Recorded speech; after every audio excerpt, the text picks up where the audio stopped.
Hi friends! The ISTEXT function tests if a supplied value is text, and if so, returns true. Otherwise, the function returns false.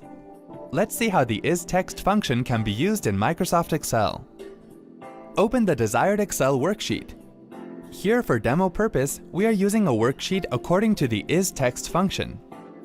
The ISTEXT function syntax has the following argument: value, which is the value that you want to test.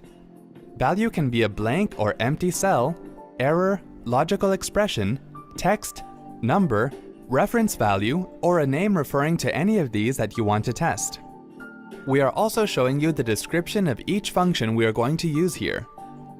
In the first example, to check whether the value in cell A1 is text or not, select the cell where you want to get the function's result. Type equals ISTEXT, open parentheses, select the reference cell, close parentheses, and then press the Enter key. It returns the logical value true, as the value refers to a text. In the second example, to check whether the range A3 to B4 contains text or not, select the cell where you want to get the function's result.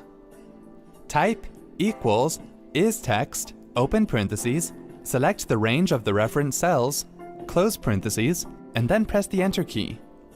It returns the logical value false, as the value doesn't refer to text.